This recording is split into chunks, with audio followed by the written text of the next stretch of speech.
Hi, I'm Violet from Washington, and I have a really personal story to share today. But before I do, please like and subscribe.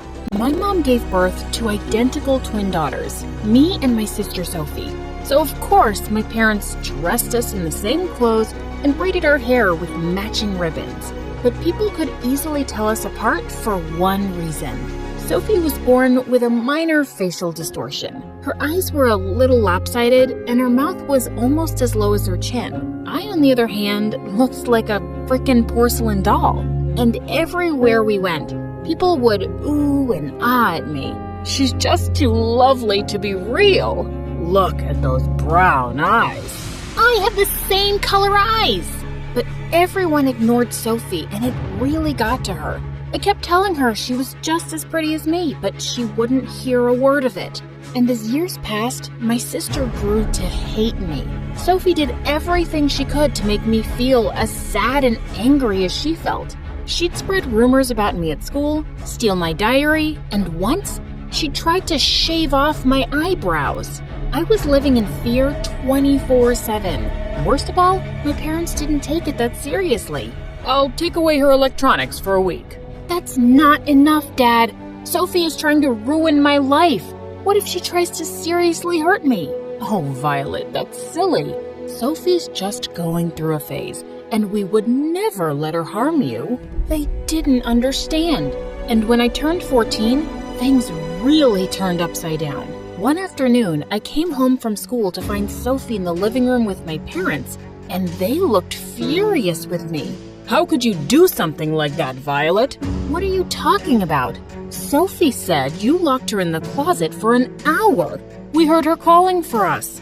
What? Just then, I saw Sophie and she was smirking at me. I just don't think I feel safe around Violet anymore, Mommy. How can I trust her after what she did? Guys, she's framing me. She locked herself up in the closet. And why would she do that? That's just twisted, Violet. Ugh, didn't my parents see how crazy Sophie was? None of them talked to me that night. They all watched MSA videos with a bowl of popcorn while I stayed in my room. But the next morning, my parents did the unthinkable. They made me move into the guest house. It was Sophie's idea. You two need space away from each other. We can't have this negativity in the house. So you're kicking me out? What, because I trapped her in the closet? I told you guys I didn't do it. It doesn't matter who did it. The point is, you two are toxic for each other right now. And at the moment, Sophie needs our attention more than you do. You have more friends and the world at your fingertips. It's just for a short time, Violet. I was speechless. I was being punished for literally nothing. And it was all Sophie's fault. I moved into our guest house that evening and didn't speak to any of my family members. In fact, I continued to ignore them for the next several months. Sure, it was clear Sophie was much happier without me in the house. She made more friends and even picked up a few hobbies. But I was still bubbling with anger. One day, I was coming out of the supermarket when I saw a homeless boy outside with dyed turquoise hair. I immediately pulled out a bag of bananas and some change, but he just laughed. Whoa, do I look like a beggar? If I'm being honest. These clothes are just really old. I still insisted that he keep the bananas, and the two of us ended up having lunch together. I found out the boy's name was Easton, and he lived in an apartment down the block. He was also an absolute sweetheart. I told Easton all about my home situation and Sophie's issues with me, and he had a brilliant idea. Pretend to run away from home. Leave at midnight and leave a note. Turn off the location services on your phone and you can stay at my place. They'll get so scared, they'll beg you to move back in with them. They might even finally punish your jerk sister. I was sold. My whole family deserved a little scare. So that night, I sent a text to both my parents to tell them my plans and switched my location to private. I spent the next 2 nights at Easton's apartment. His family was really poor and I had to sleep on a torn cot. But I felt fantastic. My parents were probably going crazy. Maybe they think you joined a gang. Or they think I'm pregnant and ran off to get married. Unfortunately, the fun didn't last long. The next morning, my parents burst into Easton's apartment with several cops. They hugged me and cried for a moment, but then they were furious. Why would you scare us like this? We had no idea what was going on. Sorry, but you kicked me out for no reason and then neglected me for 6 months. I needed to teach you a lesson. Teach us a lesson? Violet, we know the living situation isn't perfect, and we know we haven't been giving you as much attention. But just disappearing like you did? That's crazy behavior. Come with us right this second. After that, Mom let me move back into the house, but she watched me like a dog. Sophie even suggested I shouldn't leave home without her escorting me, and my parents agreed. Luckily, I could still hang out with Easton, who was the only person who seemed to care about me. And it turned out we'd even be going to the same high school next month. On my first day of 9th grade, I was in gym class when Easton started jogging next to me. Whoa there, you look ready to faint. Here, take some of my water. Oh God, is it that obvious? Don't worry, you still look lovely, even though you're drenched in sweat. Easton smiled at me as I drank from his water, and I felt a little weak in the knees. And not just because I was tired. I saw Sophie glare at me as she jogged by, but I didn't care. As months passed, Easton and I just got closer, and whenever Sophie was mean, he always defended me. You can make fun of Violet's dress all you want, but she's the one who got a party invitation and you didn't. Secretly, I had the biggest crush on Easton, but I was way too chicken to ever tell him.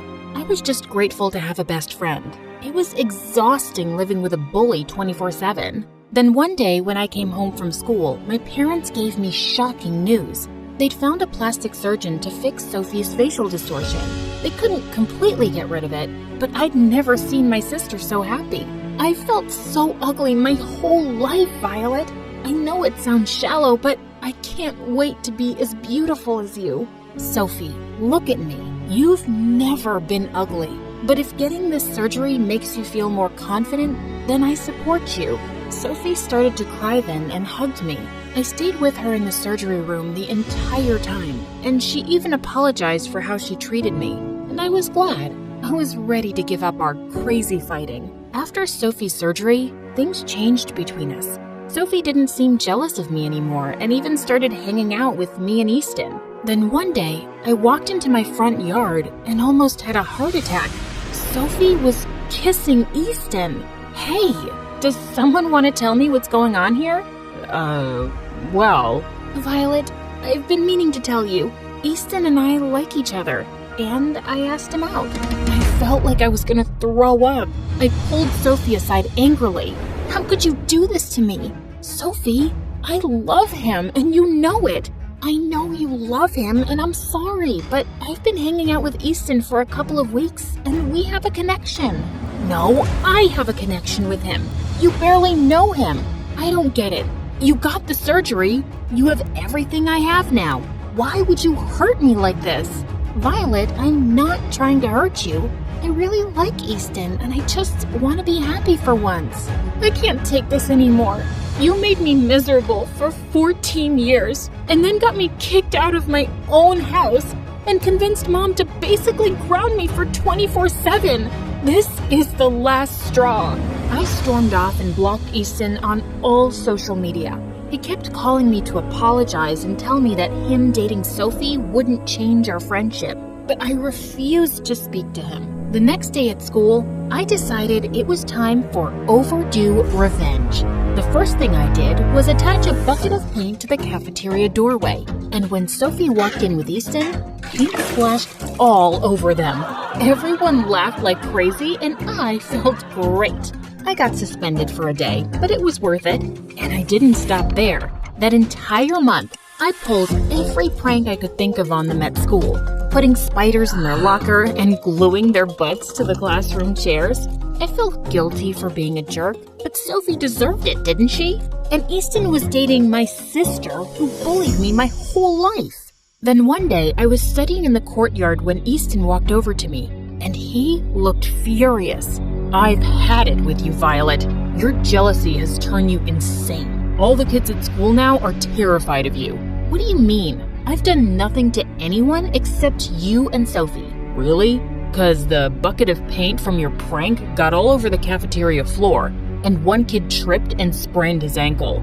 I'm sorry you're hurt about me dating Sophie, but it happened organically. Our feelings for each other had nothing to do with you. I know you're hurt, but don't become a bully because of it." Easton walked off, and I thought about what he said.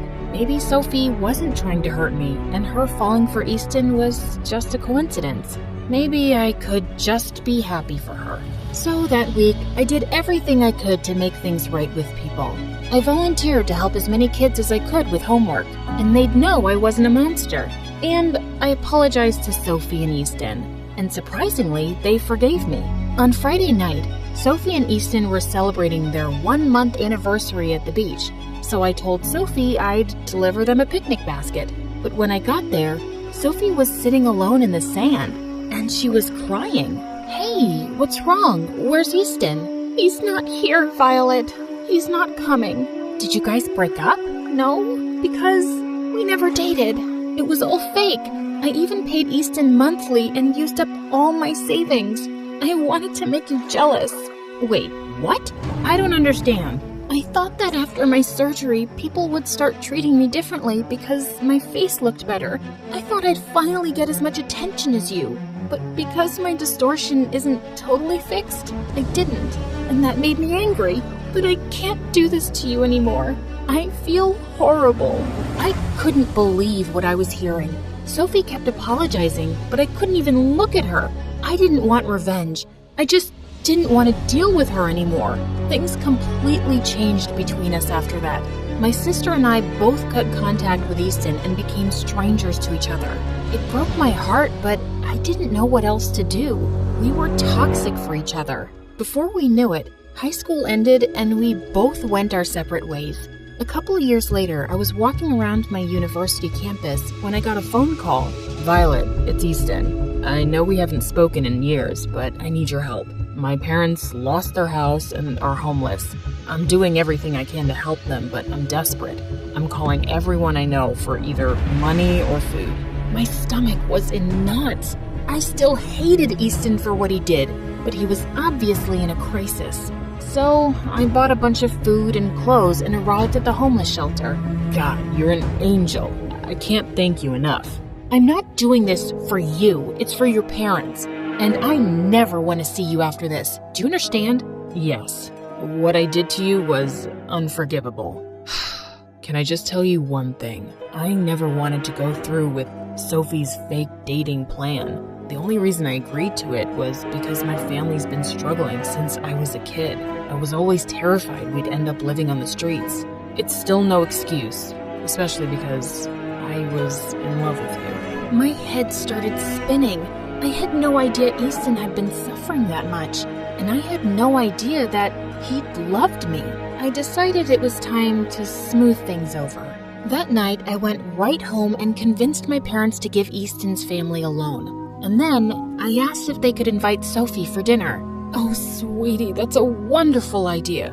She's doing well these days, but she talks about you a lot. For some reason, I was happy to hear that. When Sophie came over, she immediately ran to hug me. "Violet, I am so glad you're here. Actually, I got you some presents." Sophie handed me a huge gift bag, and to my shock, she'd bought me all kinds of expensive presents. Perfume, jewelry, and even a brand new iPad. None of this makes up for how I've treated you over the years, but I love you, Violet, and if you ever want to have a relationship, I'm here. Thanks, Sophie. That means a lot.